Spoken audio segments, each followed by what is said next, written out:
Hello प्यारे बच्चों, welcome back to organise knowledge channel. और आज की जो वीडियो है उसमें हम डिस्कस करेंगे worksheet number 8 for class 8th। विषय विज्ञान है और ये जो वर्कशीट है आपके लिए 12 अगस्त 2021 के लिए शेड्यूल की गई है। सो आज की वर्कशीट में भी बच्चों हम सूक्ष्म जीवों के बारे में पढ़ेंगे। चैप्टर सेकेंड उसी को हम फर्दर कंटिन्यू करते हुए आज की वर्कशीट में जानेंगे कि एंटीबायोटिक क्या होते हैं। वर्कशीट शुरू करने से पहले बेटा प्लीज़ चैनल को सब्सक्राइब कर लीजिए, बेल आइकन को भी प्रेस कर लो ताकि आपको आने वाली वीडियोस की नोटिफिकेशन वो समय से मिल जाए। तो देखिए सूक्ष्म जीव क्या होते हैं। सभी बच्चे जानते हैं कि जो छोटे छोटे जीव होते हैं जिनको हम नग्न आँखों से नहीं देख सकते उनको हम क्या कहते हैं, उनको हम सूक्ष्म जीव कहते हैं। कल रात रानी के भाई को बहुत तेज़ बुखार था, साथ में उसको पेट दर्द और उल्टी भी हो रही थी। ठीक है, तो माँ जो है उसको डॉक्टर के पास ले गई और डॉक्टर ने कहा कि उसके भाई को एंटीबायोटिक की गोली या इंजेक्शन देना पड़ेगा। तो हम जानेंगे कि जो ये एंटीबायोटिक की गोलियां हैं या इंजेक्शन है ये क्या होता है। जो एंटीबायोटिक होता है, एंटीबायोटिक सूक्ष्म जीवों से, जीवाणु या कवक से बनाई जाने वाली दवाइयाँ होती हैं और ये बीमारी पैदा करने वाले जीवाणुओं को क्या कर देती हैं, नष्ट कर देती हैं अथवा उनकी वृद्धि को रोक देती हैं। ठीक है, तो जो ये एंटीबायोटिक हैं ये दवाइयाँ सूक्ष्म जीवों से ही बनाए जाने वाली बच्चों क्या हैं, दवाइयाँ होती हैं। और ये दवाइयाँ क्या करती हैं, जो बीमारी पैदा करने वाले जीवाणु हैं उनको ये नष्ट कर देती हैं या उनकी वृद्धि जो है उनको रोक देती हैं। अब उदाहरण के लिए देखिए कौन कौन सी एंटीबायोटिक के उदाहरण हैं, जैसे कि टेट्रासाइक्लिन, पेनिसिलिन या स्ट्रेप्टोमाइसिन। तो ये तीन क्या हैं, ये तीन उदाहरण हैं किसके, एंटीबायोटिक के। नेक्स्ट देखिए, पशु पक्षियों व पौधों में भी रोग नियंत्रण के लिए एंटीबायोटिक का प्रयोग करते हैं। तो जो पशु पक्षी हैं उनमें भी कुछ रोग ऐसे होते हैं जिनकी रोकथाम जो है हम एंटीबायोटिक से कर सकते हैं। इवन पौधों में भी रोग नियंत्रण के लिए इनका उपयोग किया जाता है। अलेक्जेंडर फ्लेमिंग ने सबसे पहले पेनिसिलिन नामक की एंटीबायोटिक की खोज की थी। तो जो पेनिसिलिन नामक की जो एंटीबायोटिक है सबसे पहले वो किसने खोज की थी, अलेक्जेंडर फ्लेमिंग ने। काफ़ी इंपॉर्टेंट क्वेश्चन है बच्चों 1 मार्क के लिए। अलेक्जेंडर फ्लेमिंग ने सबसे पहले पेनिसिलिन नाम की एंटीबायोटिक की खोज की थी। नेक्स्ट देखिए, आपने पल्स पोलियो टीकाकरण के बारे में ज़रूर सुना होगा और आजकल कोरोना की वैक्सीन भी टीवी तथा अखबारों में बहुत चर्चा में है। तो आपने बच्चों पल्स पोलियो जो पोलियो के जो है टीकाकरण होता है उसके बारे में ज़रूर सुना होगा और आपने टीकाकरण जो है वो कराया भी हुआ होगा, आपके पेरेंट्स ने आपका। और आजकल जो कोरोना की वैक्सीन है वो कौन सी हैं, कोविड-19 है, कोविशील्ड है, स्पुतनिक है। आपने इन सब के नाम ज़रूर सुने होंगे अपने घर में और आपके जो घर के सदस्य हैं उनको ये डोज जो है वो लग भी चुकी होंगी। तो ये जो वैक्सीन है ये आजकल बहुत अखबारों में इनकी चर्चा है। टीका या वैक्सीन के द्वारा रोग फैलाने वाले मृत या कमज़ोर जीवाणु हमारे शरीर में डाले जाते हैं और इन जीवाणुओं से लड़ने के लिए हमारा शरीर प्रतिरक्षी उत्पन्न करता है और इस प्रकार हमारा शरीर रोगों से लड़ने के लिए हमेशा तैयार रहता है। तो अब हम समझेंगे कि ये टीका या वैक्सीन क्या होता है। तो देखिए बच्चों, जब हमारे शरीर में कोई भी जो है बीमारी एंटर करती है, ठीक है, तो उसको एंटर करने से पहले हमारा शरीर उसके लिए तैयार नहीं रहता है। तो कुछ बीमारियां ऐसी हैं जिनकी वैक्सीन पहले ही देकर और बच्चों को या बड़ों को उनसे लड़ने की क्षमता जो है वो तैयार कर दी जाती है।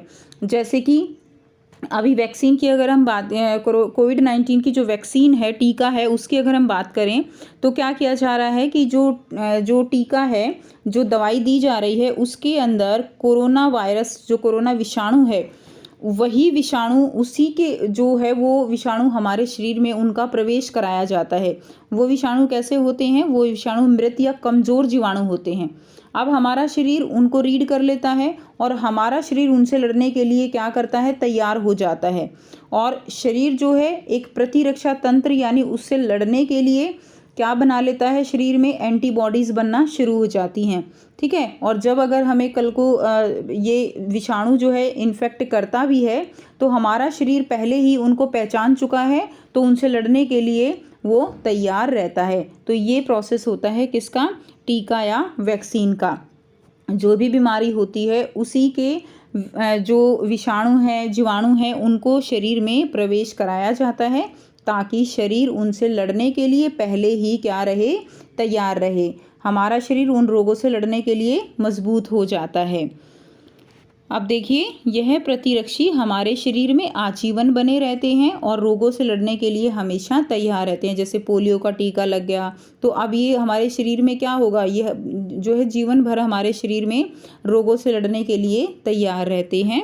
बच्चों को बचपन में ही टीके लगाए जाते हैं ताकि उनका शरीर आजीवन बीमारियों से लड़ने के लिए तैयार रहे। तो बच्चों को बचपन में ही जैसे BCG के टीके हैं, DPT के टीके हैं, पल्स पोलियो का टीका है, ठीक है, तो ये सारे MMR के टीके लगते हैं। तो ये सारे टीके बचपन में लगाए जाते हैं ताकि जो बच्चे हैं उनका शरीर वो उनमें एंटीबॉडीज़ बन जाए, उनका शरीर जो रोग हैं उनसे लड़ने की क्षमता उनके अंदर आ जाए।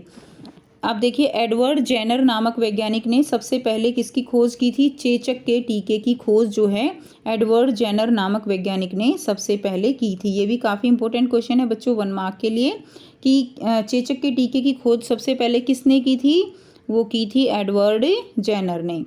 नेक्स्ट देखिए, अब यहाँ पे बहुत ही आसान से 4 प्रश्न दिए गए हैं जिनके आंसर हम करेंगे।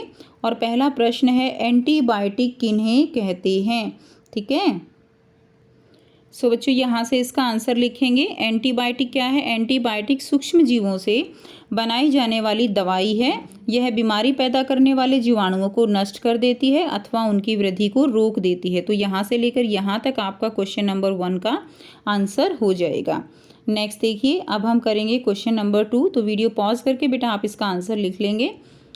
क्वेश्चन नंबर 2 है, किन्हीं 3 एंटीबायोटिक के नाम लिखिए। तो किन्हीं 3 एंटीबायोटिक के नाम आपको लिखने हैं। तो ये हमने अभी पढ़ा था, टेट्रासाइक्लिन, पेनिसिलिन और स्ट्रेप्टोमाइसिन। ये जो है 3 एंटीबायोटिक के नाम हैं और ये आपका क्वेश्चन नंबर 2 का आंसर हो जाएगा।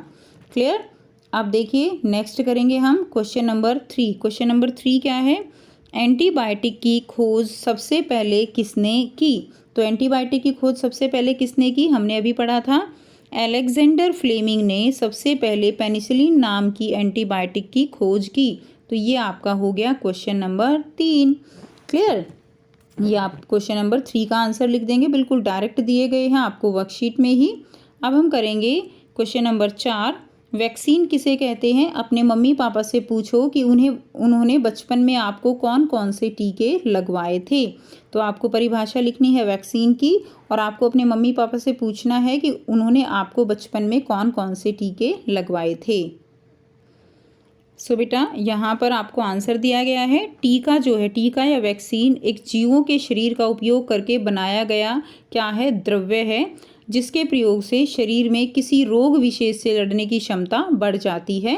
तो ये जीवों के शरीर से ही बनाया जाता है एक द्रव्य, जिसको शरीर में फिर प्रवेश कराया जाता है और उससे जो शरीर है वो उस विशेष रोग से जिसका टीका लगाया जाता है उससे लड़ने की क्षमता बढ़ जाती है। नेक्स्ट देखिए, कुछ वैक्सीन जो हमें लगाई जाती हैं कौन कौन सी हैं, BCG, DPT और पल्स पोलियो आदि। तो BCG, DPT और पल्स पोलियो ये आप लिख दोगे, जो हम सबको जो है लगभग लगाई जाती हैं, सभी बच्चों को लगाई जाती हैं। क्लियर। तो ये हो गई आपकी आज की साइंस की वर्कशीट। आई होप सभी बच्चों को क्लियर है। वीडियो अच्छी लगी तो बच्चों जल्दी से लाइक कर दीजिए, शेयर कर दीजिए और चैनल को भी सब्सक्राइब कर दीजिए। So thanks for watching. मिलते हैं नेक्स्ट वीडियो में नेक्स्ट वर्कशीट के साथ। Take care.